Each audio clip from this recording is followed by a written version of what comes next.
श्री स्वामी समर्थ मंडळी. तर आज आपण गावाकडची गावरान अशी रेसिपी पाहणार आहोत.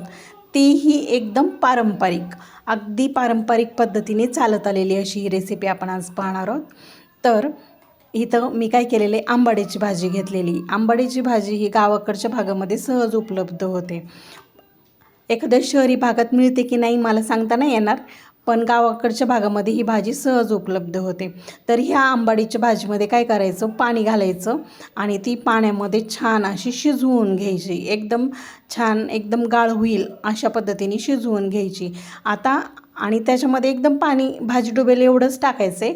ही भाजी जरी जास्त दिसत असली तरी ती शिजल्यानंतर कमी होते इतर पालेभाज्याप्रमाणेच.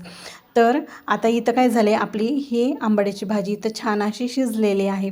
आपण याच्यामधलं पाणी जे आहे ना ते काढून घेऊयात बाजूला आणि भाजी वेगळी करून घेणार आहोत.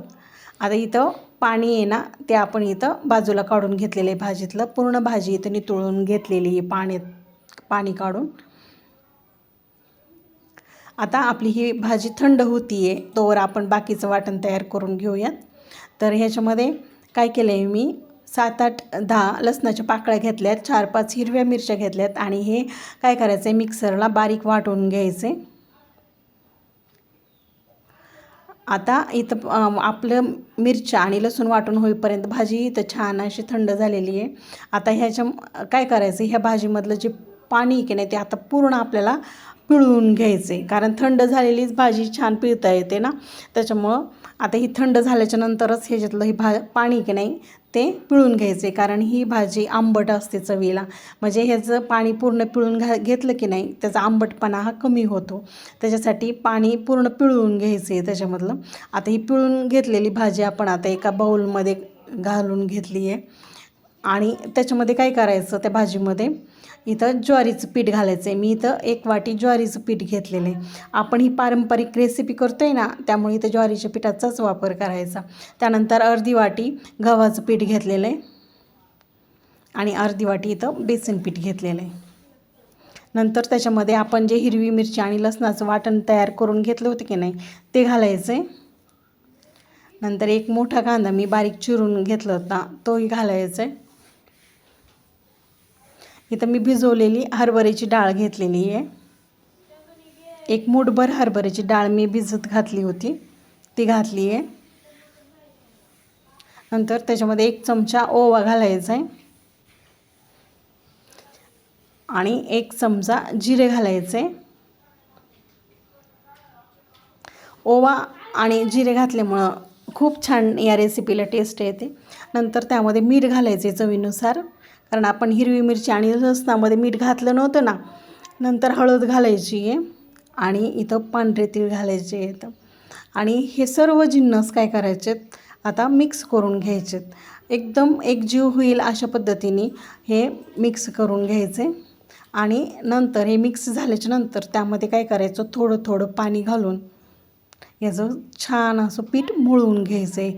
एकदम घट्ट असा गोळा तयार करून घ्यायचा आहे या पिठाचा. आता आपलं इथं पीठ मळून तयार आहे. अशा पद्धतीने इथं पीठ मळून घेतलेलं आहे मी. आता इथं काय करायचं, एका वाटीमध्ये तेल घ्यायचं आणि हाताला थोडंसं तेल लावून घ्यायचं आहे आणि ह्याचे काय करायचे मुटके तयार करून घ्यायचे आहेत या पिठाचे. मी सांगितलं होतं की नाही, माझी आजी आहे ना ही रेसिपी खूप छान करायची आणि अशा पद्धतीने काय करायचं, अगदी त्याच्यावर बोट उमटतील अशा पद्धतीचे असे मुटके तयार करून घ्यायचे. आता इथं आपले पूर्ण मुटके तयार करून झालेले आहेत. आता आपण एका चाळणीला इथं तेल लावून घेणार आहेत आणि ह्या चाळणीमध्ये हे मुटके घालून घ्यायचे.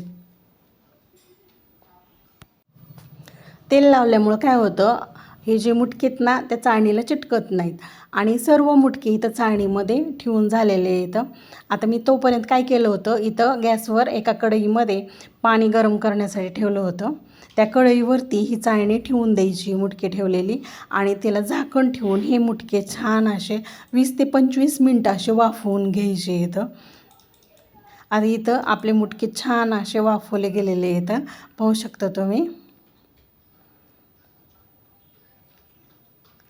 आता हे मुटके छान असे वाफवले गेलेले आहेत. आपण अशा पद्धतीने जरी खाल्ले नाही मुटके तरी पण छान लागतात.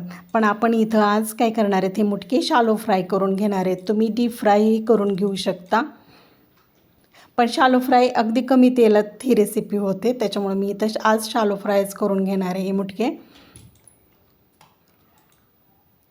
त्यासाठी मी एका कढईमध्ये काय केले, तेल घातले 2 पळ्या आणि एवढ्याच तेलामध्ये मी सर्व जे मुटके केलेले आहेत का नाही तेवढेही मुटके अगदी शालो फ्राय करून घेणार आहे. छान असे एकदम खमंग सुगंध येईपर्यंत मुटके काय करायचे, ह्या तेलामध्ये तळून घ्यायचेत किंवा भाजून घ्यायचेत म्हटलं तरी चालेल. आता इथं आपली पहिला घाणा इथं छान असा तळून झालेला आहे किंवा शालो फ्राय करून झालेला आहे. अशा पद्धतीने सर्व मुटके मी काय केले, शालो फ्राय करून घेतलेत अगदी तेवढ्याच तेलामध्ये. तर अशी ही पारंपरिक आंबाडीच्या भाजीची मुटकीची ही रेसिपी तुम्ही पण एकदा करून पहा आणि हे मुटके कसे झालेत ते मला कमेंटमध्ये सांगा.